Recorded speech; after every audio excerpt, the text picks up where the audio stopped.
Hello दोस्तों, रश्मि बाइटी stories में आपका स्वागत है। कमरे में गहरा सन्नाटा छा गया था। सभी खामोश थे।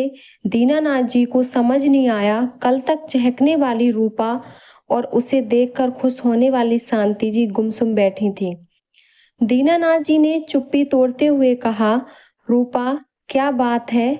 क्या तुम दोनों में कुछ अनबन हुई है या शादी की बात से कोई मनमुटाव हुआ है? रूपा ने एक नज़र माँ की ओर देखा और फिर मुस्कुराकर पापा से कहा, पापा, कुछ नहीं, बस थोड़ी तबीयत ढीली हो रही थी। बताइए, क्या कह रहे थे आप? बेटी का जवाब सुनकर दीनानाथ जी पूरी तरह आश्वस्त हो गए कि कोई बात नहीं है। शांति जी बिना कुछ बोले रसोई में जाकर काम में लग गईं। रूपा ने पापा को दवाई दी। नींद की गोली होने के कारण वे कुछ ही देर में गहरी नींद में सो गए। रूपा मम्मी के पास किचन में गई, लेकिन वे चुपचाप अपने काम में लगी हुई थीं। रूपा ने माँ का हाथ पकड़ और उन्हें अपनी ओर करके बोली, मम्मी, मैं जानती हूँ मैंने आपका बहुत दिल दुखाया है, लेकिन मैं क्या करूँ?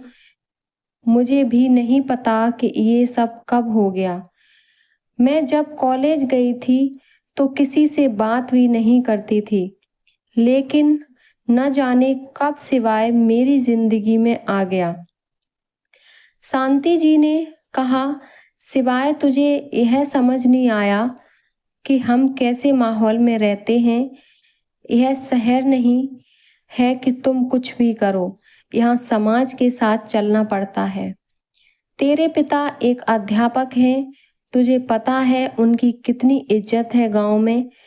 रूपा ने माँ को चटाई पर बैठाया और कहा, मम्मी, आपको मेरा साथ देना होगा। मुझे आप पर पूरा भरोसा है। मेरी मदद करो, किसी तरह पापा को मना लो। अगर मेरी शादी सिवाय से नहीं हुई तो हम दोनों जान दे देंगे। यह हम पहले ही सोच चुके हैं। रूपा की बात सुनकर शांति जी अंदर से कांप गईं। हे भगवान, इस लड़की ने यह सब क्या कर डाला। रूपा अपनी मम्मी की गोद में सिर रखकर लेट गई। वह अब सब कुछ हो जाने के लिए बेताब थी। कहीं न कहीं वह स्वार्थी हो चली थी। वह अब सिवाय को छोड़कर अपने माता पिता और गांव वालों के लिए कोई कुर्बानी नहीं देना चाहती थी। शांति जी रूपा के बालों को सहला रही थीं। शायद कल के चांटे के निशान उनके दिल पर अभी तक छपे थे। उन्होंने रूपा से कहा, बेटी, एक बार फिर सोच ले, कहीं ऐसा न हो हम कहीं के ना रहें। अगर उस लड़के ने तुझे धोखा दे दिया तो क्या होगा? यहाँ गांव में तो हम सबको जानते हैं। रूपा अपने सपनों में खोई थी। वह हल्के से मुस्कुराकर बोली, नहीं मम्मी, ऐसा कुछ नहीं होगा। वह मेरा जीवन भर साथ निभाएगा। आप एक बार उससे मिल तो लें। उससे मिलने से पहले तेरे पापा को तो मना लूं। शांति जी का जवाब सुनकर रूपा बहुत खुश हो गई। उसे पता था, अगर मम्मी मान गई तो पापा भी मान जाएंगे।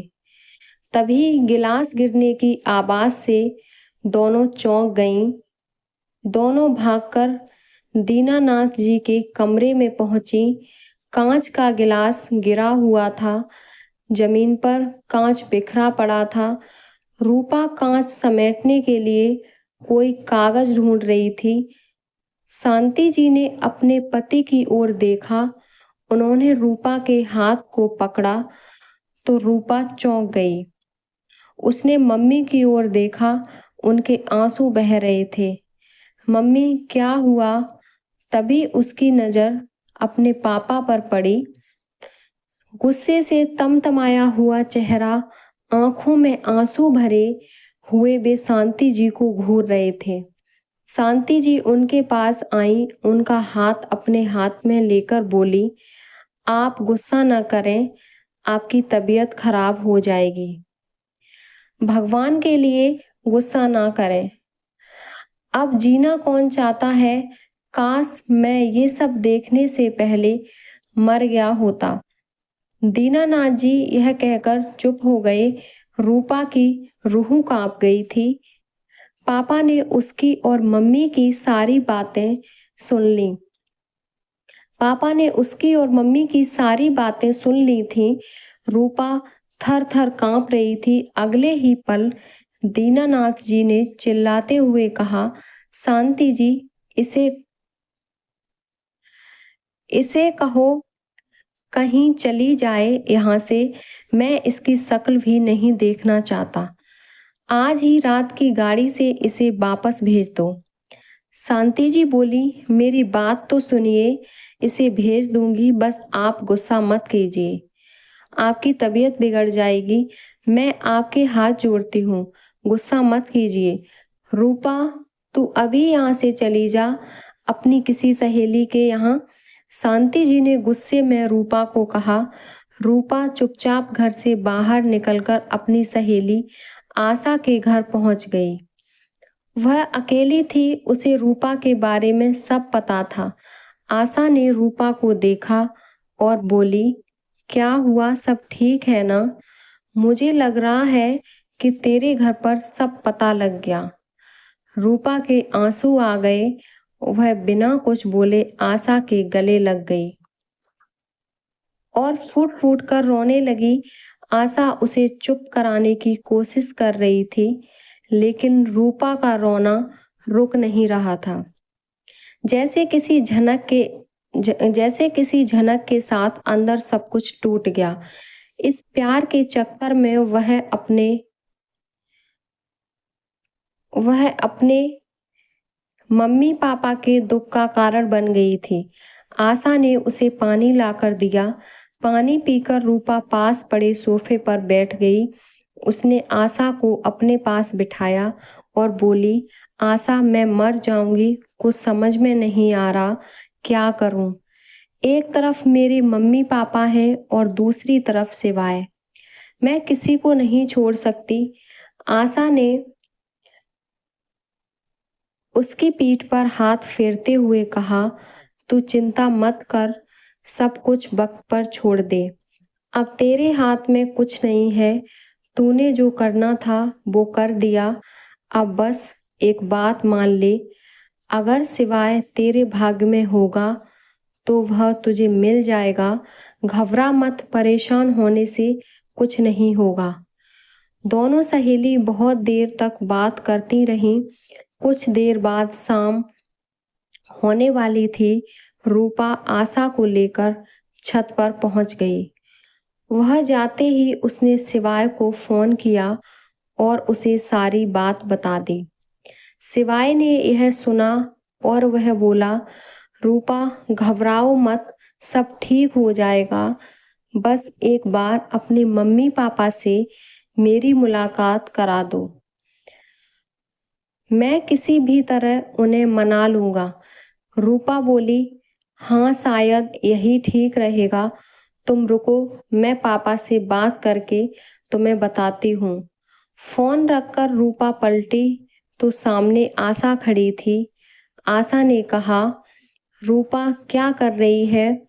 अपनी जिंदगी के साथ तू पहले यह सोच कि तुझे पापा मम्मी चाहिए या सिवाय।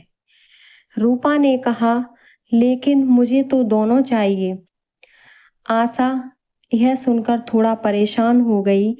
रूपा, तू दो नाव पर सवार होना चाहती है जो कि दो अलग अलग किनारे पर जा रही हैं। ऐसे में या तो तुझे एक नाव छोड़नी होगी या फिर तू पानी में गिर जाएगी। अगर तू सिवाय से प्यार करती है तो भूल जा सब कुछ।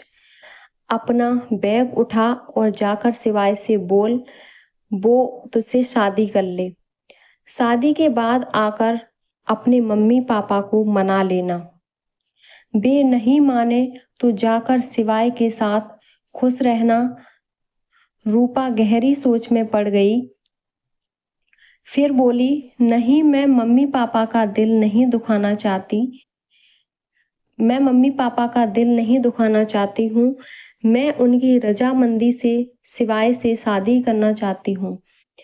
आशा ने आगे कहना शुरू किया, रूपा, यह संभव नहीं है। अगर तू अपने मम्मी पापा का दिल रखना चाहती है तो शिवाय को भूलकर अपने पापा के बताए रिश्ते को अपना ले। यहाँ रहकर यह संभव नहीं है। तुझे शिवाय का साथ पाने के लिए अपने मम्मी पापा को छोड़ना पड़ेगा, साथ साथ ये गांव भी छोड़ना पड़ेगा। रूपा ने आशा का हाथ अपने हाथ में लिया और कहा, क्या ये सही होगा? आशा यह सुनकर हंसने लगी और बोली, पागल, प्यार में सब सही होता है। अपने मनपसंद साथी को पाने के लिए तुझे अपना आशियाना छोड़ना ही पड़ेगा। एक बार जाकर अपने मम्मी पापा से बात कर, वे मान जाते हैं तो ठीक है, वरना तू जाकर शिवाय से शादी कर ले। बस एक बात का ध्यान रखना, शिवाय को पहले पक्का कर ले, क्योंकि एक बार तू यहाँ से गई तो वापस आने का कोई चांस नहीं है। शिवाय तुझसे शादी तो करेगा ना? रूपा ने हाँ में सिर हिलाया। दोनों सहेली नीचे आ गईं। रात होने को थी। रूपा वापस अपने घर की ओर चल दी। घर पहुंचकर रूपा पापा के कमरे में जाने लगी। तभी उसकी मम्मी ने उसे हाथ पकड़कर खींच लिया। वहां मत जा, अभी वो बहुत गुस्से में है। लेकिन मम्मी, मुझे पापा से बात करनी है। रूपा ने हाथ छुड़ाते हुए कहा, कल कर लेना बात, रात को उन्हें आराम करने दे। शायद कल तक उनका गुस्सा कम हो जाए। अभी तो वो तेरी एक भी बात नहीं मानेंगे। अभी तो वो तेरी एक भी बात नहीं सुनेंगे। मैं तुझसे भीख मांगती हूँ, उनका हार्ट पहले ही बहुत कमजोर है, रुक जा। शांति की आंखों में गुस्सा और नफरत साफ नजर आ रही थी। रूपा अपने कमरे में जाकर पलंग पर लेट गई। कुछ देर बाद शिवाय का फोन आया, लेकिन रूपा ने फोन काटकर उसे मैसेज किया कि कल बात करेंगे। अब तो बस उसे कल का इंतजार था। यह कल उसके आने वाले जीवन के लिए निर्णायक होने वाला था। अगले भाग को देखने के लिए आप हमारे चैनल को subscribe, like, share and comment करें। धन्यवाद।